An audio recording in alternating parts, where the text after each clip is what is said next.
Hello, BookTube. I'm here to do a tag. It's sort of weird. Within 1 week, I was tagged in two tags now. It's a long time since I've been tagged, I think. Uh, but the first one, MJ from Reading This Life, I guess what is to say she sort of weaponized it or created this tag from one that Criminology did. It's called the Perfect Book Tag, and yeah, it's most of these questions I have spoken about either on video at length or to people who I can bend their ear and I've spoken to at length. So I do kind of like this. I got a couple props, not probably perfect for everything, because there's one I couldn't find. I was looking for. Wow, it's because I did a thing about my old books, but anyway, there was a nice. Anyway, we'll get to it and I'll explain it. The first question is, what format is your perfect book? And the options are hardback, paperback, or even e format. I will clearly say that is, what is not is the e format as a perfect book form. I prefer owning and having a hardback. However, I will qualify that. I should have actually had a prompt for one. Um, Sorry, I was just thinking. I just realized that I should have had one because what I want to say is hardback. However, it has to be made in a certain way, in a sense, because there's the print on demand that are the cased books that are basically a paperback, perfect bound, and that it's such a misnomer. Perfect binding because it is glued. It is just a paperback, and then they stuff it into printed covers, and it's stiff, square or flat, square spine, and they are nasty because they do break, and they will definitely. They're so stiff, and in that case, excuse me, a I prefer a paperback if it was going to be print on demand in many ways. However, I don't mind the print on demands that are hardcover that they printed up in its cloth, and then it has a dust jacket on. But it has been pointed out by others before that the jackets usually don't quite fit that well, and they have this rubbery feel to the cloth. It's kind of weird, but those I don't mind. But I like older ones the way that they're made well. And when I say that is, I'll use an example here, but I'll use this one again. See, this is an older book, and it's got the printing on the back, and you can feel it's raised, but it's sturdy.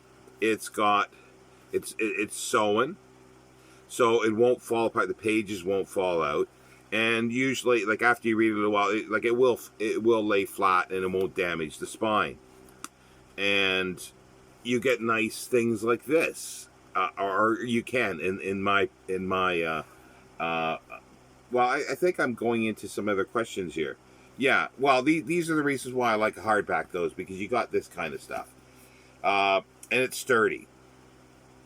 And you can either have printing on it that makes it really nice on the body itself, or you got a nice dust jacket, like that kind of thing. Like it depends on the thing, but in a perfect book, like it has all these things, and staining on the top or gilt edge and things like that.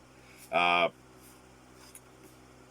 yeah, and I'm not a big fan of the so-called the rough cut pages. What do they call that now? Why am I blanking on that? Deckled edges. Not really a fan of that unless it's really old book, like 200 years old, that it's done that way. But now it's just saving money that they don't have to cut it. And in 60s and 70s, it was book clubs did that because they saved a few pennies. But somehow something has happened that they're saving these pennies, shaving it off, and somehow it becomes it's as if they've had a marketing campaign to make that a desirable feature. I don't know if that's true, but that's almost what I feel. But I also like paperbacks. I like paperbacks for a variety of reasons, because the ease of use, that you can, say, put them in your bag. And I do like mass market paperbacks, because the older ones, um, they have nice artwork, or they can, on the covers, and I really like that. And they're small; they hold in your hand. You can hold them in your hand. Uh, and I also like the larger ones, the trade paperback size, uh, and I prefer to have them sewn like the older ones, but that's very rare now. Well, it's been rare for many decades. But also too, I like the newer ones. Like, for instance, I'll just the what comes to mind is the Penguin Deluxe editions. They I like those because they have the French flaps on them, and that seems to be a craze too. It's like decollages, French flaps. But the reason why I like the French flaps is it makes the covers more sturdy, less prone to when you take them in and off the shelf, of the corners curling. Uh, because I do like keeping stuff in good condition, but the problem with some, when you get a paperback too thick, the spine can start creasing. That's the downside of it. But paperbacks have always been almost a disposable item, in a sense. It was like to use and then to pass on. But because of vintage paperbacks and so forth, and they're cheaper than hardcovers, so there's that aspect too, that they're cheaper. I guess I'll probably get into a lot of more details of these as we go on. About how many pages is your perfect book? Um, I would say for hardcovers, it depends. Because, well, I'd say anywhere from five, any size. Well, I don't really like really thin books. If it depends on what it is. Really short books on history or biography just sort of go, how much can they get in there for that? Unless it's a very specific subject and very small time period or whatever. But I like bigger books. I like thick books. Uh, 500 to 800, 1,000 pages. But as it gets bigger, it becomes a little more unwielding to hold, is the one thing. And for hardcover, that is. And sometimes, yeah, and then the spines can start going, because you have to open it up more to see into the center, to the spine when you're reading. And for paperbacks, I would say, uh, any length up to probably 800, 900 pages. Once you get more than that for a paperback, you do run the risk, as I say, of the spine creasing or splitting as you open it up. However, there's something that's been happening recently. When I say recently, probably in the last 20 years, and I've only really noticed it more so now. Someone like Penguin Book, they really do something that's really neat. Like with the paperback, you can almost set it down on the table and open up in the center of a 1,000-page book, and it doesn't crack the spine, because it like the glue or whatever they're using now is very, very flexible. But I do question how that will look in the future. How it will last for the future. Um, and the other thing is too. Oh, I should have mentioned with perfect format as well, is the type of paper being used. That really matters as well. I could go into having letterpress is really nice.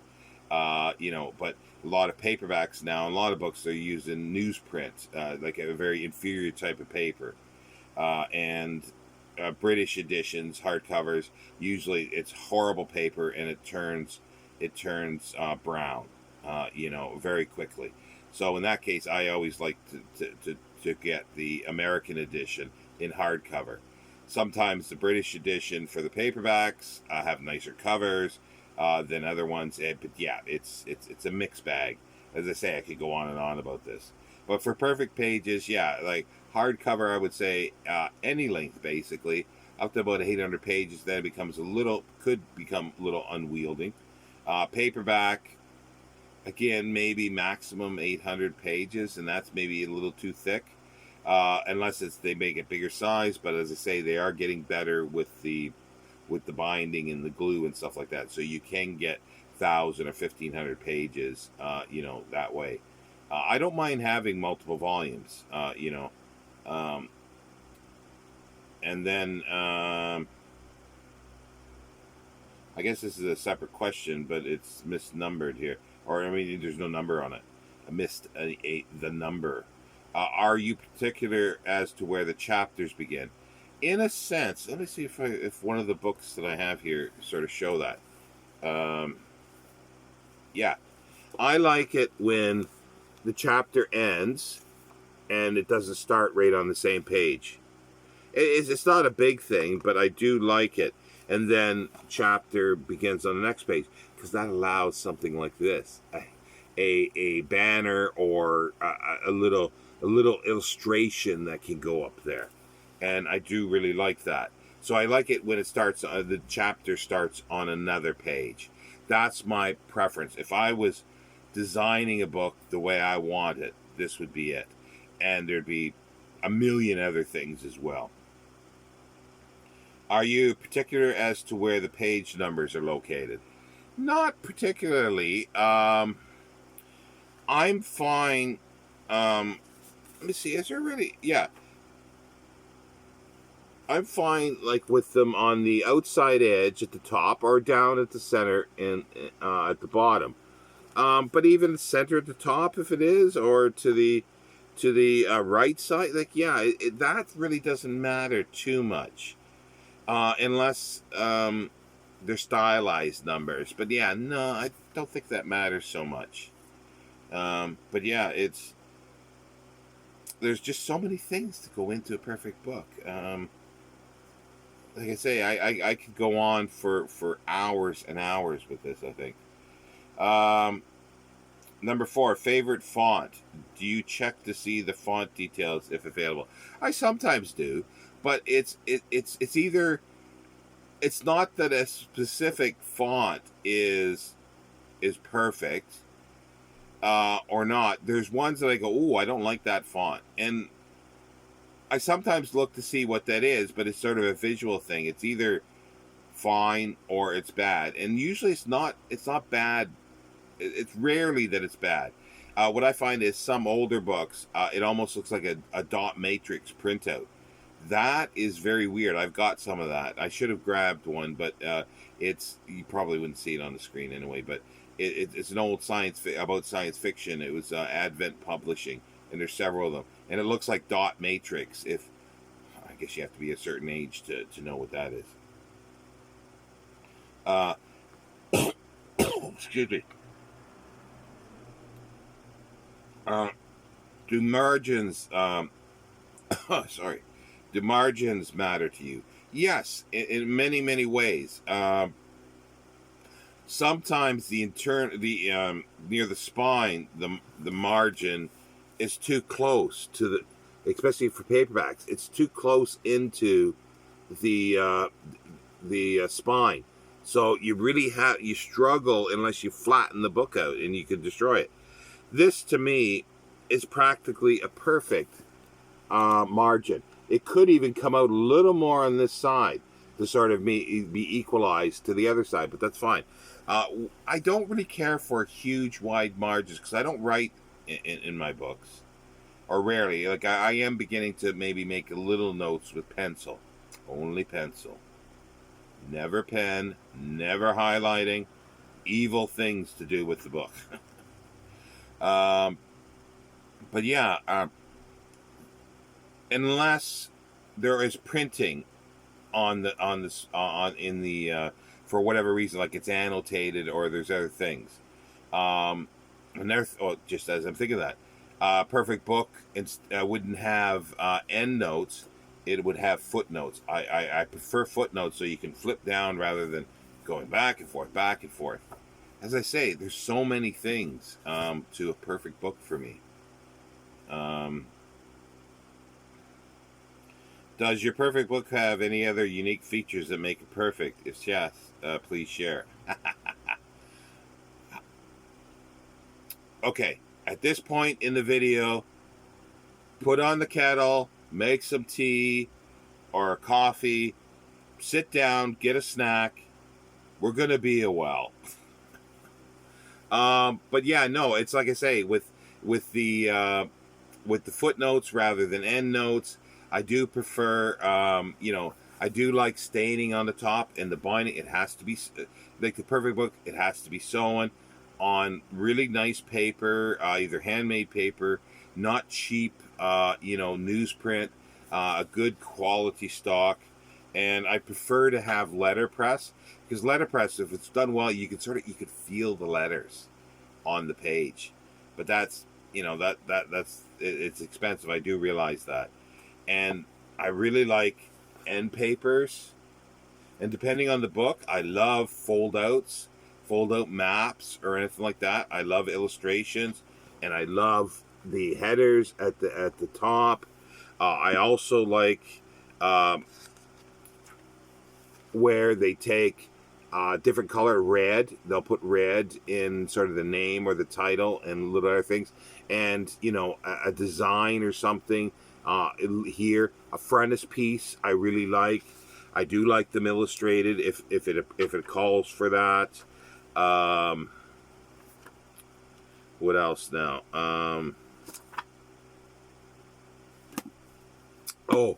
I like cloth, but I also like leather. But that's why I have a couple other props here. This is blue, but it's it's called buckram. It's it's sort of library type binding, but it's smooth. It's very smooth, like velvety in a sense. You can get it in different colors: red, brown, you name it. I also like when it's printing on the back. I either like it embossed. I prefer to like it embossed, like inside, like it's pressed in. You can feel a little indentation here. I don't care for ones that are printed on the cloth, because that can rub off. It's easy, it's cheap, and I can understand it. But the perfect book, I like staining along the top, as I said, or gilt edge. It can be all the way around. That's fine, but I really like it on the top. And I also like ones that it doesn't have to have the printing on. I like the ones with a glued on label on the spine. Again, there are pitfalls to that. As they get older, they get rubbed off or peeled off. I like dust jackets, and I like the dust jackets to be really nice, with nice designs. And as I say, the paper, so it does not go brown. And sewn, definitely, so you can do this with it. I like the rounded sort of spine. You see the curve there, not flat spine, not print on demand. Trying to think. And then, okay. As I say, I like leather bound, but here's a newer one. This is actually the only copy I think I have, or the only book that, this page is stuck in there. Bent over slightly. Yeah, it's got some crinkle there. This is, and I've read, see, this is still very tight, and I've read this. This is a Easton Press. It's a newer leather one. I like the look of them to a certain extent, and it's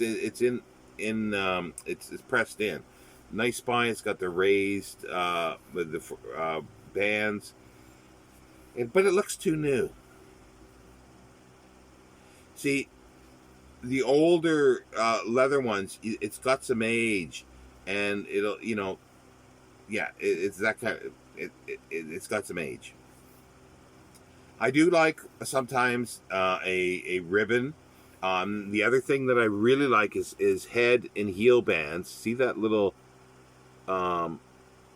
like cloth little band there? That is a feature that I really like. You see, it's not in, well, it's sort of folded under, but it's not in this book. You can't see it, but I like the little bands. See, this is still very tight. This has nice end papers, like this silk. I do like marbled end papers. Like I like something nice about the end papers. Marbling can be nice as well. And here's just sort of plain cloth. This one, I've used this book before, but this is a really nice feature to have something like this on the spine. And then at other times you can have, embossed picture on there in gold, or others that's impressed. And this has a nice, you can see it there a little bit. See, it's pressed into the cloth, and this little design around that's pressed. It's just little features like that. There's little things that can be done that are really, really nice. And that's where I mean, like, to have on the title page, maybe it's a little design from the publisher or something like that, and frontispiece. Yeah, I think I'll sort of stop there, because there's other things that I do like, but it's really got to do with the binding. It has to be cloth or leather. I actually prefer cloth over leather, as I say with that Easton Press one, because they're too new. Older ones are good for leather, but if the leather is good, there's a period of sort of around the late 19th century, for the most part, and early into the 20th century. I don't know, that a lot of the leather volumes are just falling apart. Inferior leather, I think. And there's other periods that do that too, but it seems to be common then. And leather takes a lot of work to keep in really good shape as well. So cloth to me is always best. Not paper bound. I do not like paper bound or paper covered boards. Yeah, that type of thing. So that's probably long enough. Show us the cover. What do you find perfect about it? Okay, well, yeah, it's just anything that, like with the dust jacket, something can be really nice. This is one that I just can grab here. It's not like a perfect cover, but I'll show it as an example of a cover that's because you got a dust jacket that is kind of nice. It's got a nice illustration that's appealing. This isn't the way the lettering is done, and stuff like that isn't. This is a print-on-demand thing, and this is what I was talking about for a hardcover. That's not too bad, but this was not too bad. The jacket fits a little better. And I dislike having an ISBN on the back, because it just little things like that, but yeah, it can either have for a naked cover, perfectly fine to have it with nothing on the front if it's an older book like that, or even a new one if you take it off. For instance, think of the new Everyman Library ones. They're quite nice, without the dust jacket. They're different colors of cloth. They're real cloth, and also too, to have something on the spine, which is kind of nice. So it's something little pleasure to look at. And also too, if it's a series of books, sorry, I'm mixing up some of these prompts, but as they come to mind, there was something the thing that pops to mind is the Edgar Rice Burroughs estate is republishing or reprinting all of the Tarzan series in hardcover with newly commissioned dust jacket art, fabulous dust jacket art. But again, they're print on demand. They're poorly made. They're not, sewn. And also too, the illustrations in them are black and white, where they're showing, this is what the cover was. Well, it's in black and white, and it's a poor reproduction. Have nice colored, photo stock paper almost in there. And do everything. The other thing is, I like tipped in things as well. Okay, see, I'm adding a whole bunch of stuff here. Very rambling tag. See, that's the problem with something like this, to talk about books. But yeah, with the spines of the Tarzan ones, they're just plain, they're just a green. I think it's a green plain spine with some wording on, and it's like, that's so lame. You got something that's 24 volumes. Now, you can do this in various ways. Some people will buy an individual one, yes, or a couple of them, but they will sell the whole set to a lot of people. Now, how would this look if you had a panel that went across the spines of the jackets of Tarzan? You know, a scene that was designed all the way across the whole panel. When they're all together, it's a continuous panel. Simple things like that would really enhance the visual and enhance the sales, because they could show that and go, wow, you know, like you go, yes, I want that on my shelf. You know, like, see, to me, something like that would be the difference between somebody going, yeah, I'd like to have it, but you know, I like the way things look on my shelf. You know, and there's people like that, and there's nothing wrong with that. You want sometimes, you know, books can be furniture, like the name of the title of the book. Books do furnish a house or something like that. The Anthony Pohl. Um, I'm it's probably not exactly the title, but the thing is, and it can, and you sometimes want something pleasure to look at, and you know, somebody will go, oh yes, well I do want it then, you know. And it's just an added little feature that's very easy to do. Yeah, I think I'm about done now. 26 minutes in. It says 8 tags to fellow booktubers. So many have been tagged, so I think I'll leave it there. If you want to do this tag, please do. But yeah, thanks MJ for tagging me, and I do apologize for you know, the meandering and everything and back and forth, but it's the kind of thing I did not want to sit down and start listing out things for each one, because I would have been there for a week and I would have kept adding and moving stuff around, and this wouldn't be like, you know, 27 or 28 minutes long. It would have been 2 hours and 28 minutes long. So I didn't want to do that. I wanted to do it off the cuff, and if I missed anything, that's fine. And as things came to mind, I said them. So anyway, I'll end it there. Thank you very much, BookTube.